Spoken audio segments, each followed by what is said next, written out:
समय पहले एक राजा था जिसका नाम विक्रमादित्य था। वह एक महान और न्यायप्रिय राजा था। उनके राज्य में उनकी प्रजा काफी खुशहाल थी। वो अपने प्रजा का बहुत ख्याल रखते थे। वो हमेशा अपने प्रजा के भलाई के बारे में सोचते थे। उनकी बहादुरी और बुद्धिमत्ता के किस्से दूर दूर तक फैले हुए थे। राजा विक्रम ने अपने राज्य में हमेशा सत्य और धर्म का पालन किया।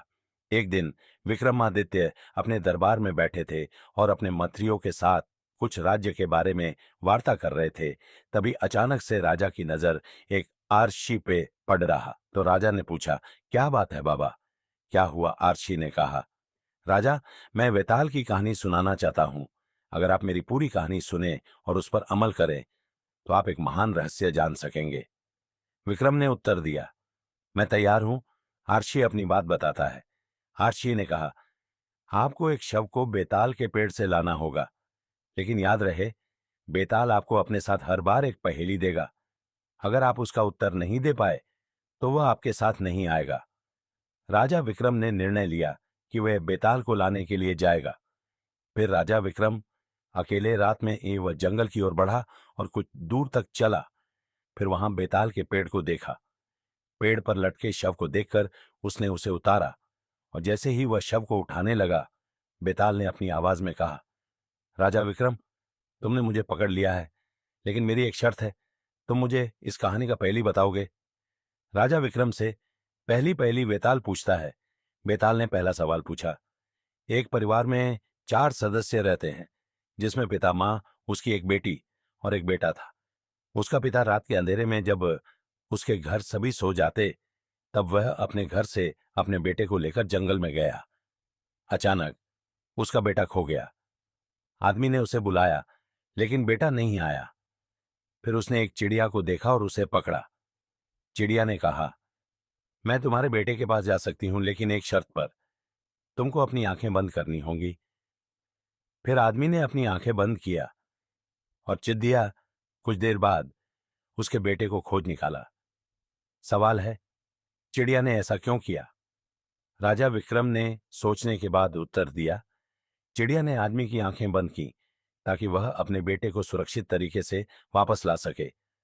बेताल ने राजा के उत्तर को सही मानते हुए कहा, बहुत अच्छा, लेकिन अब मैं वापस लौटूंगा। ऐसा कहकर वह उड़ गया और राजा को फिर से अकेला छोड़ दिया। विक्रम ने बेताल को फिर से पकड़ने की कोशिश की। बेताल ने फिर से एक और पहेली दी। एक बहुत पुराना गांव था जिसमें के परिवार रहता था। उस परिवार में 3 भाई थे। एक भाई के काफी धन दौलत था। वह बहुत अमीर था। दूसरे नंबर वाले भाई के पास थोड़ा कम पहले वाले भाई के तुलना में था और तीसरे नंबर वाले भाई के पास कुछ नहीं। हाँ, जिसके वजह से वह गरीबी गरीब था। एक दिन तीनों भाइयों में बहस होने लगी। बड़ा वाला भाई बोला, मैं सबसे आमिर हूं, मैं सबसे बड़ा हूं। मध्यम भाई ने उत्तर दिया, नहीं, तुम सबसे छोटे हो। गरीब भाई ने कहा, मुझे कोई फर्क नहीं पड़ता। सवाल है, गरीब भाई का ऐसा कहने का क्या मतलब था? राजा विक्रम ने उत्तर दिया, गरीब भाई का मतलब था कि धन से बढ़कर मन की शांति है। फिर बेताल ने कहा, ठीक है राजा, तुमने सही उत्तर दिया, लेकिन मेरी अगली पहेली सुनो।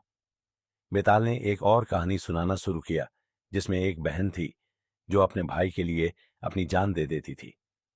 एक बार उसका भाई का उसके पिता से लड़ाई हो गई, जिसके कारण वह कुएं में कूदने जा रहा था। तभी उसकी बहन पीछे से आती है और उसे पकड़देश लेती है। भाई ने कहा, तुम मुझे क्यों बचा रही हो? बहन ने कहा, क्योंकि मैं तुमसे प्यार करती हूं। सवाल है, क्या बहन का प्यार सही था या गलत? राजा विक्रम ने उत्तर दिया, भाई के प्रति बहन का प्यार सही था, क्योंकि परिवार का प्यार अनमोल होता है। इस तरह विक्रम ने कई पहेलियों का सामना किया और सभी का सही उत्तर दिया। अंत में बेताल ने कहा, राजा विक्रम, तुम सच में बुद्धिमान हो। मैं तुम्हें हर बार चुनौती दूंगा, लेकिन ध्यान रखना, जो भी तुम्हारे साथ आएगा वह तुम्हारी बुद्धिमत्ता का इम्तिहान लेगा। इस तरह राजा विक्रम ने बेताल के साथ एक नई यात्रा की शुरुआत की, जो आगे के भागों में और भी दिलचस्प मोड़ लाएगी।